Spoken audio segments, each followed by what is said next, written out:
The environment was supposed to dominate the 2019 election in Canada. However, long before the news of the Prime Minister in blackface broke, Pollster Mario Canseco was saying he doubts climate will dominate. In fact, he says it is very difficult to say that one issue will resonate across the country. In Quebec and BC, yes, the environment is high on the agenda. In Alberta, resistance to climate policies tops the polls. Ontario, the Maritimes, and the Prairies all have different issues. Who do you see as your Prime Minister?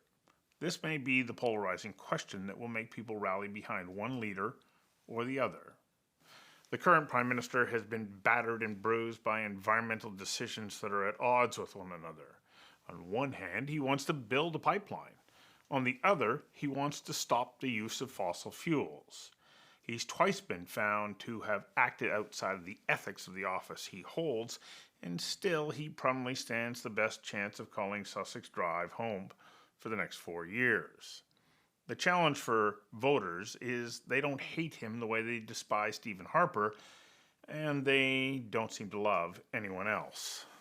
We invited Mario Canseco to join us for a conversation that matters about the myriad issues in play for the federal election in Canada and why picking a winner is becoming harder and harder.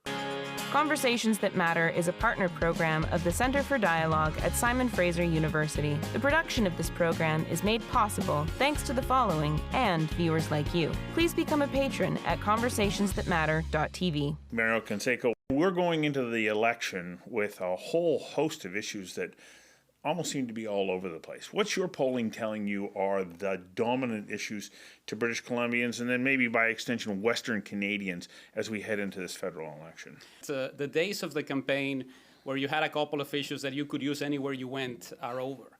There's a lot of concern about environmental issues, particularly in Quebec. It's about jobs and the economy in Alberta. It's about housing in BC. So it's definitely all over the place as far as what the federal politicians will have to talk about if they want to get. Is that a reflection of the fact that we don't have a collective consciousness anymore? You know, you used to tune into one or two, maybe three different news sources. Who does that any longer? I mean, we have specialized news feeds depending on what's of interest to us. And is that affecting the way that we're now looking at our political leaders and the campaign? It definitely is, particularly when you look at the age demographic. Younger people are more likely to be interested in issues such as housing, the environment, economy and jobs not so much. If you're a member of Generation X, you're more likely to be looking at the jobs issue. If you're over 55, you're more likely to be looking at healthcare. So you're finding those sources about the stuff that you care about. And it's very difficult for the federal politicians to walk into a room and to talk to everybody because everybody has something different in mind. So one issue that does seem to be top of mind for all political parties is the environment. How important is that showing up in your polling? Well, it's at a situation right now where it's higher than it's been over the past couple of years. I think it reached a state back in 2007 where you had more Canadians concerned about the environment than anything else, more than healthcare, more than the economy and jobs, more than housing. And then we had the financial crisis back in 2008, and everything shifted. Everything was about jobs, economy. We fought a couple of elections on that. And now it's starting to climb the charts again, which is quite interesting because it's definitely something that is happening globally. We have all of these discussions in the US, to a lesser extent in some European countries. Canada is definitely bound to have some of those conversations in the next few weeks. You mentioned the United States. The environment seems to be a great dividing line. Is it a dividing line in Canada as well? Well, I think we see it to a lesser extent in Canada. There's roughly 1 in 5 Canadians who do not believe climate change has been caused by man. It's a significantly smaller number than what we see in the US, for instance, where you have a much more polarized electorate. You have Democrats, you have Republicans, you have a few independents. But here, it's mostly people who live in Alberta, people who vote for the Conservative Party, who are saying there's no need to do this. This is all a sham. It's not necessary for us to make any sacrifices. And they also point to the situation about if we do something as one of the smallest countries when it comes to our actual number of residents, what is going to happen if India doesn't act, if China doesn't act? Now, when we ask Canadians, it's a tiny minority that feels this way. Most of us believe that it's something that should be dealt with immediately.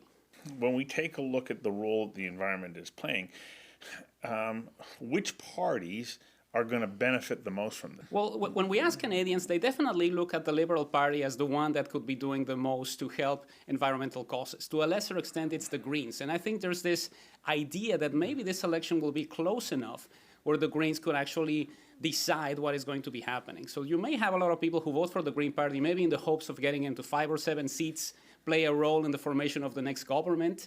But we definitely don't see the NDP climbing the charts. And that was quite shocking to me when I looked at it, because this is one of the policies that they have championed for so long. They have been talking about this for years. And we just don't see Canadians right now engage with the NDP at a level that would suggest that they would be the ones better positioned to deal with this. Conservatives a little bit lower, of course. But with the Green Party, you need to look into something that happens consistently during federal races. They start to climb the charts in the middle of the campaign, maybe get to 7 or 8%, 10%, maybe 11%, and then they start to drop back when the election becomes about choosing the next government. Do we know why? There's this element of the electorate that says, I hate everybody. I'm not happy with the Prime Minister. I don't like the Conservatives. I'm never voting for the NDP. There's the Greens. And you park your vote there as the election continues. But once it becomes a matter of this is going to be your next Prime Minister, people start to move back from the Greens to the major parties. And are the Greens in some ways perceived as being a single-issue party? I think they are in many ways. Is that a problem for them? It is a problem, and I think part of the situation is the fact that it's been very difficult to actually gauge the effect of the Green Party in other jurisdictions. We had it here in BC. We have it right now with the government that is essentially supported by the Greens. We're seeing it in some other jurisdictions, but it's very difficult to assess what is going to happen with the Greens actually holding a lot of seats at the federal level. And I think this is one of the issues that is making the Greens in a way, be this sort of protest party. You know, I'm really upset with everybody, so I'm going to go Green. Elizabeth May has the highest ratings of everybody, partly because she's been there the longest. But it doesn't necessarily mean that you like her and you're going to vote for the party. Jack Layton had a similar scenario back in 2006. Everybody said that he was the most liked leader, but they didn't get the votes for it until 2011. So you talk about the NDP adhering to an environmental agenda for quite some time now, and they're not picking up any traction there. And then we see what happened in New Brunswick, and it has created quite a rift between the NDP and the Greens. Who's going to be impacted by that? Well, it's a tough one to call right now because it's not an area where the NDP or the Greens do well. Period, anyway. Exactly. Yeah. You know, they're fighting over a space of land where they're probably not going to get any seats, regardless of what happens in the next few weeks. But it doesn't look it doesn't look good on either party, does it? No, I think it's definitely not the kind of situation that you want to build upon. If you're the Greens and saying, you know, come right up, if you're not happy with the leader that the NDP has, you try to do it in a much more nuanced way. But it's also very difficult for the NDP because they had to know that after Jack Meeting became leader, they were going to face this question. So I got to get you to hang on for a second while we take a quick commercial break. We'll be right back. Conversations That Matter is brought to you by Odlum Brown, a client-focused investment firm that starts client relationships with straightforward conversations focused on you, your aspirations, and your investment priorities. Odlum Brown has been a supporter of Conversations That Matter from the day we started this show. Their only condition was that we provide a non-biased conversation with people from all sides of all sorts of issues. And of course, we couldn't produce this show without the support of Oh Boy Productions. If you're looking to produce a show like this one, I suggest you reach out to Oh Boy. They can help you produce it, and they can help you build your audience. And we also need your support. I ask you to please pledge $1 per show by going to conversationsthatmatter.tv/donate, because those dollars add up and play an important role in helping us produce this show. Now, back to the show. Jagmeet Singh, you know, I look at him and he's clearly an intelligent man. He's a crafty politician like anybody who, you don't wind up being the leader of a major Canadian political party if you don't have some political savvy. But, you know, I remember reading Bill Clinton's book, My Life, and in it he talked about the role of the leader as being the image and likeness of the voters' perception of their president or governor or prime minister. And I think that this is the problem for Jagmeet Singh, is that he does not present in the mind's eye of a broad swath of Canadians as being the person that they're going to rally behind. And I find myself being very careful about the way that I say that, because I'm not trying to say, because he's not Caucasian, that therefore he's not a Canadian. That's not the case. It's just that, we are visually driven, and we look at a leader and say, is that an accurate representation of me? And I think that this is the big challenge. It is, especially in a campaign that is more about image than anything else. Yeah. This is the way campaigns are going now. And, we may point out to specific platforms and things that you want to do, but it becomes a matter of image, especially when you're exchanging sound bites over the internet or WhatsApp messages. That is what is going to stick with you. And they have a very big problem in Quebec, because Quebec, they did very well back in 2011 with Jack Layton, who was essentially the only Quebecer who was running to become prime minister in that race. They benefit from many voters that would have gone to the Liberals and decided not to under Michael Ignatieff. They keep some of those seats under Tom Mulcair, another Quebecer, and now they head into an election without a Quebecer as leader. So there's going to be a very difficult task for the NDP to try to hold on to those votes in Quebec, which is the best area that they have right now. Quebec, that eastern part of the country, also has the Bloc, and it also has Maxime Bernier. So what do you see happening in that part of the country and its ability to deliver for the Liberals, the number of seats that they need if they hope to form another majority government? Well, for the Bloc, I think we go back to the last election provincially. And I was looking at my own numbers before the election and looking at the Parti Québécois below the Mendoza line, as we say, like at 19%. It's like, really, this is going to happen? And it ended up happening. There's a lot of changes, especially younger Quebecers don't really care that much about sovereignty. You have to tell them that actually Charles de Gaulle said what he said back in 1967. Do they even know who René Lévesque was? Probably only because it's the name of a big street. It's very difficult for that younger Quebecer to look into the issue and say, this is the problem. The problem is that we are not part of a distinct society. So what you have now is a bunch of people over 55 who continue to vote for the sovereignist parties, but they're not really replacing them with Generation Xers or millennials who are tired of this debate. So Maxime Bernier, of course, is standing on his head around immigration and seems to be trying to stay on point, but he quickly gets shouted down. He seems to be saying, I'm not against immigration, I'm against illegal immigration. And probably everybody in Canada is against illegal immigration. But when you make it a platform issue, it's very touchy. Well, it's almost like he's running to become governor of Texas. He's using sound bites that aren't applicable for Canada. And I think that's part of the problem. There's a fear from the Conservatives that a rise for the People's Party could lead to them losing a lot of seats. And that was a danger 6 or 7 months ago. The campaign hasn't gained a lot of traction. We still see him with the lowest approval rating of all federal leaders.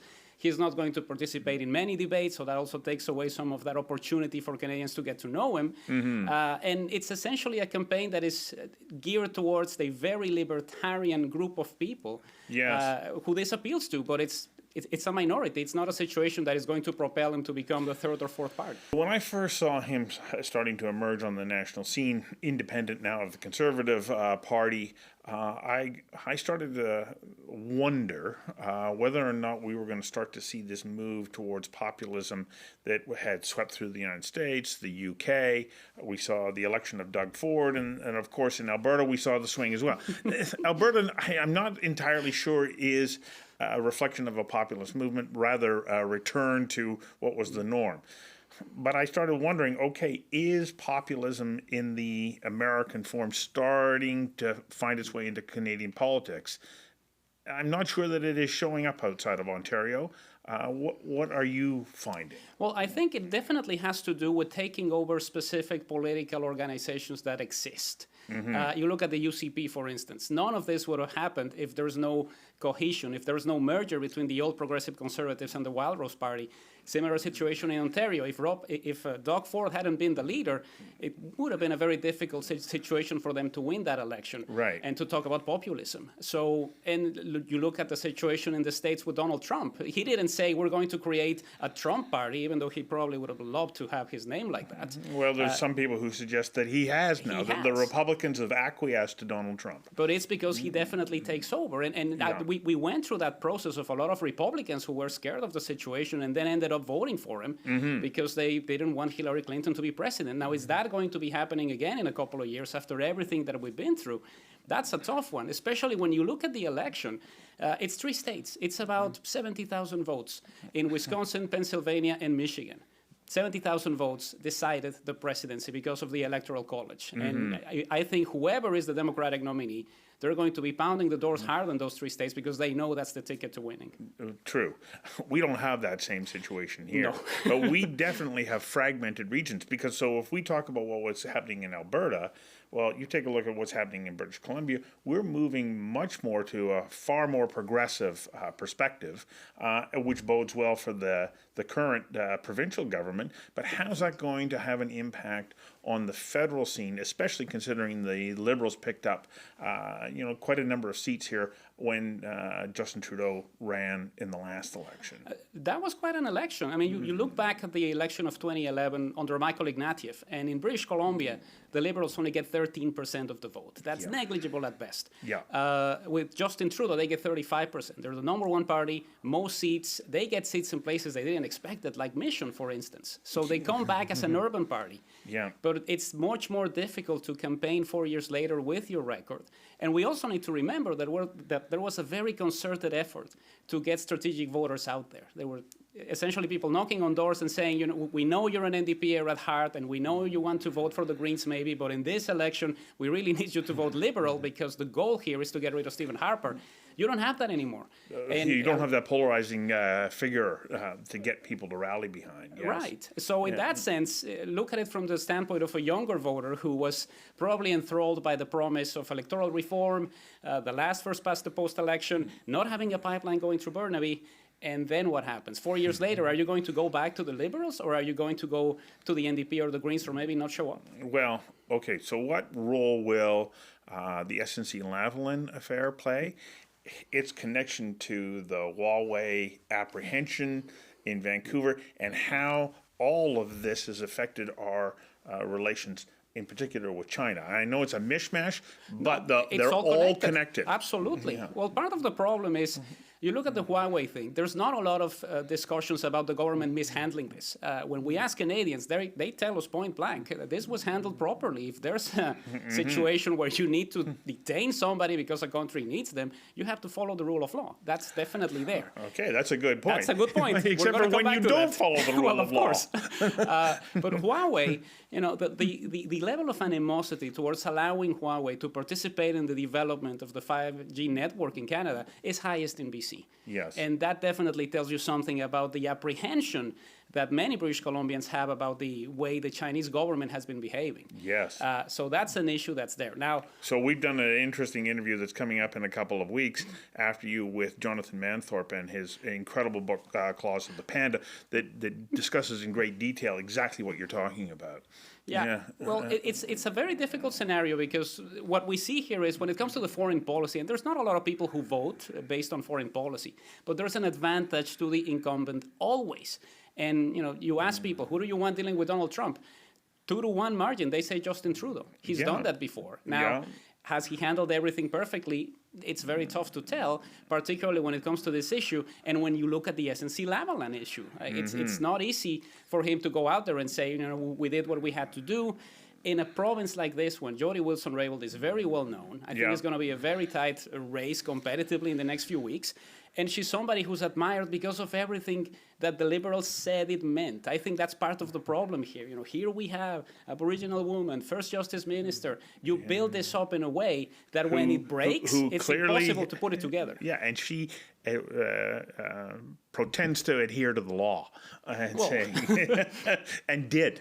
And so then that has an impact on that Indigenous vote, which was also important to the Liberals in 2015. Incredibly important, that and the youth vote. And it's ultimately about a campaign that was based on the idea of hope. And you saw the ads with Justin Trudeau, very different from the ads that we saw from the NDP or the Conservatives at the start of the campaign.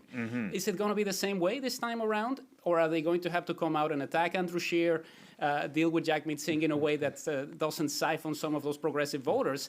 It's difficult because there's a lot of attention to this particular race. And Right. the coverage of the debates, for instance, in Vancouver-Granville, is going to reach the national stage. And that brings back the SNC-Lavalin issue Right. to the forefront and makes voters think twice. So the Prime Minister is vulnerable, but the most viable alternative appears to be Andrew Scheer, and yet he's not getting traction. Not as a leader. I think that's been part of the situation here. There's always that fluctuation between liberals, conservatives. Here in BC, I think there's a few ridings that are definitely at play, particularly in the North Shore, North Vancouver, West Vancouver. Those are ridings where the Conservatives could do very well. But we haven't seen a process of falling in love with Andrew Scheer, so to speak. It has been very slow. We still see about 1 in 4 Canadians who don't know who he is. And I think part of it is that he spends so much time as the speaker. You know, you're not part of any of those discussions. You're not as well known as somebody like James Moore, for instance, or Jason Kenney, who were there at the forefront. Right. You're essentially the guy who says the yeas have it, the nays have it, and that's it. Right. So you haven't built that specific profile. They're definitely trying very hard. Family man, talking about specific boutique tax cuts. That worked very well for Stephen Harper when he formed his first government. I think they're going to follow something similar to that. Okay, so we're just about out of time here. I'm going to ask you as best you can, because I think this is probably one of the most fragmented elections there is. What do you think the outcome is going to be? Well, I think it depends on a couple of factors. I look at the national numbers, and they tend to be overinflated because of the way Alberta's voting. We Yes. have 60, 70% of people saying I'm voting Conservative.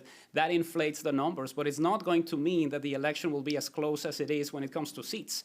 Right. It's ultimately where Quebec goes. If the NDP vote collapses and goes to the Liberals, they may have enough to reach the West Coast and try to hold on to as many seats as they can in BC and form the next government. But it's ultimately about how you connect. Debates play a role, not necessarily having that knockout punch like John Turner had in 1984, Right. but ultimately the analysis of the debates and what happens later. I remember back in 2011, Jack Layton had a great debate, and by the weekend we had the NDP in second place, and everybody Yes. freaked out around the office. But ultimately that is what happened. Yeah. So it's too hard to tell right at this point, isn't it? It's too early too. I think Yeah. one of the things that I've learned over the course of my career is ask the day before because everything Or maybe changes. the day after. Well, that too. Because, I just think about the Christy Clark surprise victory. On the night of the election, people are going, what? So no matter how much polling we do, it allows us to focus on the issues, but until people actually go into the voting booth and mark down their ballot, we don't know for sure, do we? Well, I had an email the next day after that particular election from a lady in Carrisdale who said, "Dear Mario, I took your survey. I told you I was going to vote for the NDP. When I got to the polling station, I couldn't do it. I voted Liberal, and I'm sorry for any pain this may have cost you." And that was one of the most beautiful emails that I've received. But that makes it hard in the job that you're in to be able to come with accuracy now. And I think it's far more difficult than it was 15 or 20 years ago to do that polling and say, this is what we predict will be the outcome. Well, especially when we're as fragmented. It's Yeah. not that U.S. elections are easy, because they're not. But when you have 5 different parties, when you have people looking at all over the place and having second choices and trying to figure out if they're voting for the leader or the candidate in the riding, makes it even more complex. But ultimately, it's about waiting until the last moment to figure out how the people will vote. Well, it's going to be exciting. Thanks for coming in and sharing this with us. My pleasure. Yeah.